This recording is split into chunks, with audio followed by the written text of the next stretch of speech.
Life has a funny way of showing you its hand. Sometimes it's a royal flush, sometimes it's a bust. When I met Sarah, it felt like I had been dealt the winning cards. We met at a small local bookstore, both reaching for the same worn copy of an old classic. Her laugh was like music, a melody that instantly settled in my heart. We were young, full of dreams, and saw a whole lifetime stretching out before us, clear and bright. We were together for 12 years, married for 8 of them. Those early years were a whirlwind of shared adventures, late-night talks, and the simple joy of building a life side by side. We were a team, or so I thought. Our family was small, but it was everything to me. We had our son Leo, a bright-eyed boy with his mother's smile and my stubborn curiosity. He was the center of our universe, the sun our little family orbited around. We lived in a quiet suburban neighborhood, the kind with white picket fences and kids playing in the street until dusk. Our house was filled with the smell of Sarah's baking and the sound of Leo's laughter. We had family dinners every night. We went on yearly vacations to the same beach town. It was a simple life, a good life.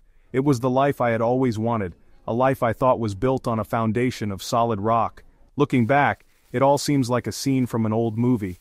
The memories are tinted with a golden light, a warmth that now feels distant. I remember lazy Sunday mornings, the 3 of us curled up on the sofa, reading stories and drinking hot chocolate.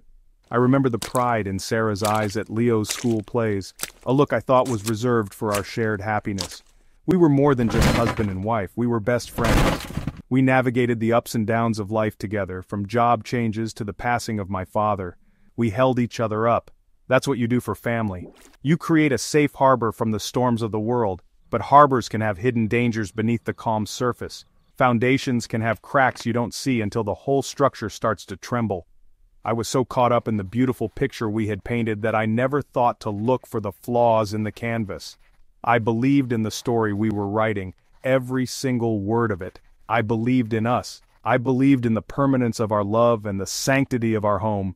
It was a belief so strong, so absolute that when it was shattered, the sound was deafening, echoing in the silent spaces of my heart for years to come. The truth I learned is that sometimes the most beautiful pictures hide the most painful secrets. The discovery didn't come from a dramatic confession or a suspicious phone call. It was quiet, accidental, and all the more devastating for it.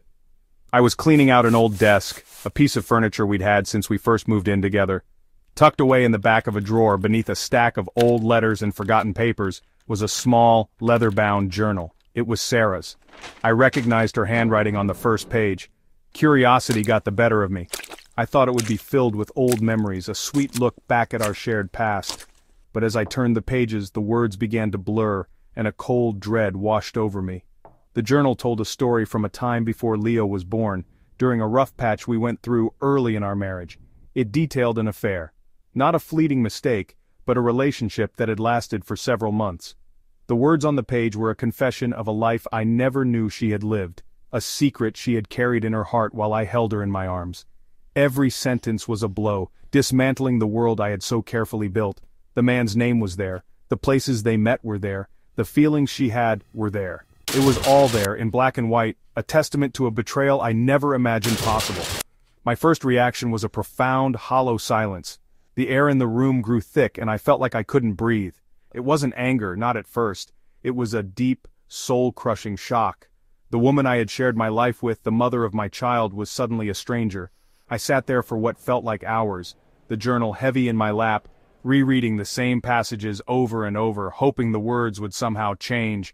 When Sarah came home, I couldn't look at her. I simply placed the journal on the kitchen table between us. The truth, once hidden, was now an unavoidable presence in the room, a silent accuser. The confrontation was filled with tears and broken explanations. She told me it was a mistake from her past, a moment of weakness from a long, long time ago. She said she was a different person then, lost and confused. She begged for my forgiveness, her face streaked with a pain that mirrored my own.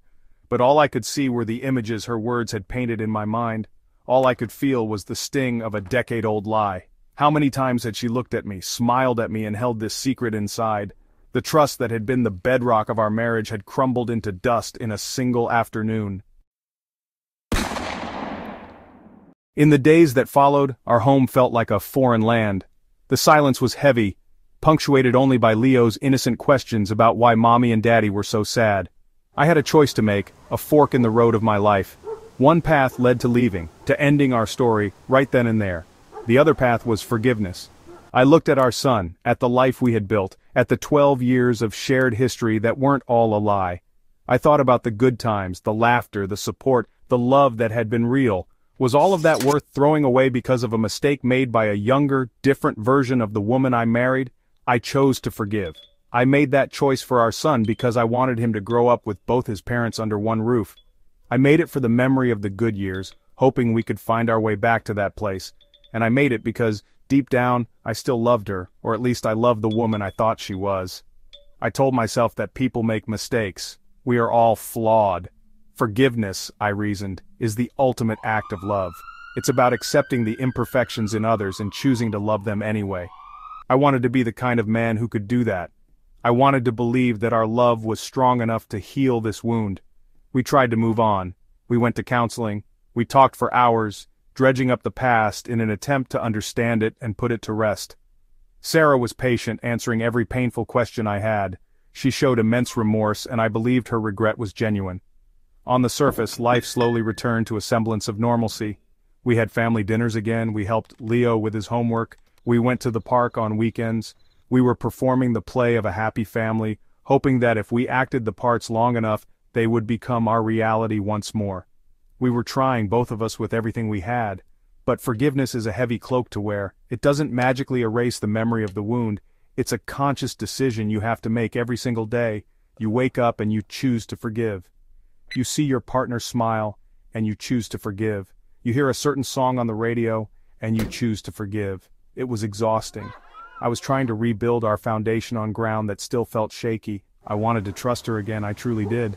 But the ghost of her past had moved into our home, and it sat between us at the dinner table, a constant, silent reminder of what had been broken. Daily life became a minefield of triggers. A passing comment, a movie scene, a friend mentioning a name, anything could transport me back to that afternoon with the journal. The trust I was so desperately trying to rebuild was fragile, like thin ice over deep water. Every time we had a minor disagreement about chores or finances or what to have for dinner, it would inevitably escalate. The old hurt would surface, a weapon I wielded in anger and pain. How can I trust you with this when I couldn't trust you with our marriage? The words once spoken could not be taken back. The past was never in the past, it was always present. This constant state of suspicion and resentment took a terrible toll on both of us. I became a detective in my own home, questioning her, doubting her, watching her every move. It was no way to live. I was consumed by my pain, and in turn I was causing her more pain. She was walking on eggshells, constantly trying to prove her love and loyalty, but it was never enough. She was paying for a past mistake over and over again. We were trapped in a cycle of hurt and recrimination. The love that had once been our sanctuary had become our prison. We were two people, hurting each other because we had been hurt. The decision to separate was not made in anger. It was made in sadness, with a quiet resignation. We sat at the same kitchen table where the secret had first been revealed, and we admitted our defeat. We realized that my forgiveness had been conditional, and the trust was gone for good. Sometimes love is not enough to fix what is broken. Sometimes the kindest thing you can do for each other is to let go. We chose to end our marriage not because we hated each other, but because we wanted to stop hurting each other. We wanted to give our son a chance to see his parents happy, even if it meant they were apart. From this, I learned a hard lesson. Forgiveness is not about forgetting. But for a relationship to survive, it has to lead to a new kind of trust. If it can't, the old wound will never stop bleeding. I learned that you cannot build a future if you are haunted by the ghosts of the past. Our story is a sad one, but it is also a story of truth and acceptance. We had to accept that our love story was over. And my message to anyone facing a similar path is this: be honest with yourself. Forgiveness is a noble choice, but if it doesn't bring peace, letting go might be the most loving choice of all. It's an ending, but it's also a new beginning.